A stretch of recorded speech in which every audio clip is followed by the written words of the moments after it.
this is probably going to make some people mad, and honestly, I don't care, because I feel like if you get mad at what I'm about to say, then you're part of the problem. You are part of the issue, because retro gaming in 2023, the retro gaming community has a major problem that for whatever reason everyone wants to tiptoe around and walk on eggshells on. And it's something I've been thinking about for a while, but there was a particular instance that happened the other day that I saw, and I was like, this is it. This is the problem right here. It's not all these other things. And we're going to talk about the other things and how I feel about them, but they're not the problem.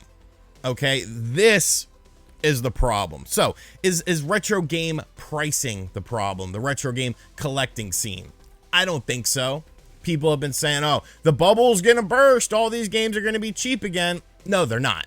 They're not. Games will hit a peak of a price point, and then they'll usually stay around that peak, stay around that price point, because that's the top dollar that people are willing to take a gamble on. You're probably not gonna find $5 NES cartridges anymore. You're not going to find $5 N64 cartridges anymore. And that's okay. It's a supply and demand issue. If somebody has something that somebody else wants and they put a high price tag on it, if somebody's willing to pay that price tag because they really want it, or maybe they're just not educated on the actual pricing of these things, that's what's going to happen. I look around myself. I look at this shelf over here. I look at this shelf over here, the half shelf over here because the top of it broke. And I just see thousands of dollars. Some of the prices of these games that I have are absolutely insane, absolutely ridiculous. Tripling, quadrupling from a year's time frame. Stuff that's not even rare, but it's desirable, has a high price tag. And that could be something that's definitely very intimidating for retro gaming. But honestly, it's kind of part of the hunt. That's something that a lot of people do. I used to like to do it, when I was in my collecting stages. I definitely sort of came to a meet with God situation with my games. And it's like, do I even want all these games taking up space? But, maybe I'll thin out some stuff over the year. Maybe I won't. I have so much stuff in totes, consoles, rarities, all sorts of stuff. But to bring everything back, I don't necessarily think it's the pricing that's the big problem with the retro gaming community. So you're sitting there and you're thinking to yourself, well, I know what it is. I know what he's going to say next. He's a predictable person. He's going to talk about WATA and video game grading and how it's pretty much ruined a huge market of the retro gaming scene, because it used to be just people that didn't know anything about games thought they had gold with a Super Mario Brothers Duck Hunt cartridge, and like, oh, this is a $50 cartridge. People love NES stuff. It used to just be the commoners, the outside people. But when WATA came along, then it made people who were actually in the know, in the collecting community, start to think that everything they had was worth $1 billion because they could get it graded by an arbitrary grading system, which has been proven time and time again to be mediocre at best. They've done things like reproduction cartridges, bootleg cartridges. They now grade things like open games. It's not just sealed games anymore. They'll grade a literal cartridge. If I was like, hey, I want you guys to grade my ESPN Baseball Tonight for the Sega Genesis, grade this for me, they'll do it. Because WATA doesn't care about anything. The only thing that WATA cares about, they're not in it for the hobby. They're not in it for the passion of retro game collecting. No. They're in it to make money. That's all it is. That is literally all it is. These people do, insider deals with each other to artificially inflate the prices of it. They'll give you a grading. Oh, this is a 9.6. This is a 9.4. This is a 9.2. Well, what does that mean? How do you grade? How do you guesstimate what a graded game is worth when they're just saying that it has an arbitrary number attached to it? So the whole thing is ridiculous, and I absolutely hate it. And I think if you get a bunch of graded games and like you're constantly sending stuff to WATA, like, I don't know, man, that's just weirdo behavior to me. Get your money. I'm never gonna look down at you at getting your money, but I question who's buying it. I question why people are buying up these graded games, because it's pointless to me. It's absolutely pointless. But I don't think WATA is the problem either. WADA is an issue. WADA is a problem within the community itself, but I don't think it's the main issue. Here's what the main issue is. Because like I said, there was an incident that happened a couple days ago, and I was just like, holy shit. This is ridiculous. This is disgusting, and these people need a slap in the face. Not even a punch, just a slap. Because I feel like they're not worthy of a punch. An individual posted in a Facebook group that I'm in on Facebook. I used to be a part of a lot of retro when I was, trying to collect stuff and looking for individual items and stuff like that, trying to make trades. I joined a lot of Facebook retro gaming groups. An individual posted a picture that he was very proud of. It was his two sons, probably, I want to say one was probably like 10 or 11, one was probably like 7 or 8, sitting down playing retro video games. And he was very proud of this. He was like, that they appreciate the classics. And you look at the comments. Here were the top 2 comments that had the most reactions to them and the most likes to them.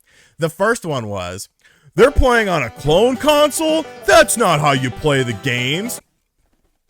That's what you took away from this, because they were playing on a Super Retro Trio.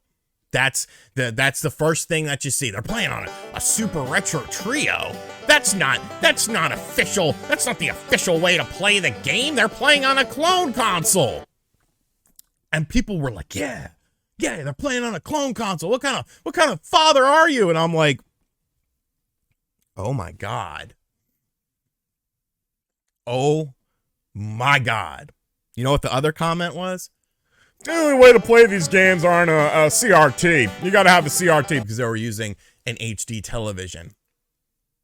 And I realized it's dorks, idiots, incels, and losers like this that are the problem with retro gaming, the gatekeepers. And I understand that there are some people that, their whole thing is talking about the best way to play classic games, with original hardware and stuff like that. I get that. That's fine. That is a more niche thing. But when we're talking about 2 kids playing some retro games that their father got them on a clone console, on an HD television, and that's a problem. You're not saying, good job raising your kids, teaching them about the classics. No, you're bitching about how they're playing these games. I swear to God, it was the most ridiculous thing in the world. You know why they're playing on a Super Retro Trio? Because it plays 3 freaking systems at the same time. You don't have to get HDMI modded NESs and Super NESs and Sega Genesis in order to play on an HD television. To the CRT dork, all right, you freaking moron. When you were a kid, you were probably playing on an RF adapter on a CRT TV, and it looked like dog shit. All right, it looked horrible. You could barely make out the images. But now you're all high and mighty because the kid's got to play on a CRT. The kid's got to play on this. The kid's got to stop it. I don't care if you have a RetroPie. I don't care if you have an emulation device. I don't care if you're playing on original hardware. It's about the games, man. It's about playing the games. And yes, there are different ways to experience them. Some of them are more expensive than others. But quit being a stupid dork gatekeeper. Like imagine, if you will, like that's something you do in life. Like you have so much free time in your life that you're scrolling through your phone and you see someone, a father, post a picture of his kids playing some retro video games on a Super Retro Trio on an HD television. And the first thing you think is, you know what, I gotta talk shit about this because they're not using original hardware. They're not on a CRT TV. You freaking dork. Go outside. Get a hobby. Jesus Christ. You know what, people? Just be better. Just be better. If people want to play on emulation, fine. They want to play on Raspberry Pis, fine. They want to play on a clone console, fine. They want to play on original hardware, fine. They want to seek out how to play original hardware the best way on televisions, fine. There's room for everyone in this. Quit being a friggin' weirdo gatekeeper with retro games, because that's the problem with the hobby. It's not the prices. It's not WADAs. It's not this, that, and the other. It's some of these people.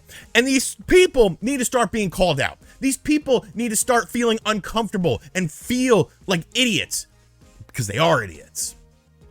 They are idiots. That's all I have to say about this. Be better in 2023.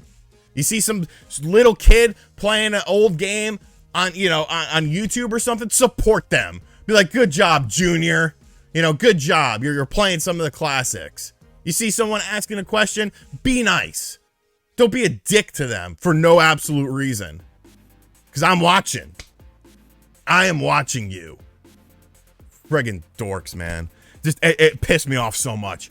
It pissed me off so, and I don't know if it was because like that was one of the first few days that I wasn't smoking cigarettes, but holy crap, I made a tweet about it. Follow me on my socials if you don't follow me. But that's the problem with retro gaming in 2023. That's been the problem for the past, 5 years, is these elitist dorks who always have to have an opinion on something. Shut up. Play your games that you want to play the way you want to play them, and let other people play them the way they want to play them. That's all I gotta say. Enjoy the rest of your day.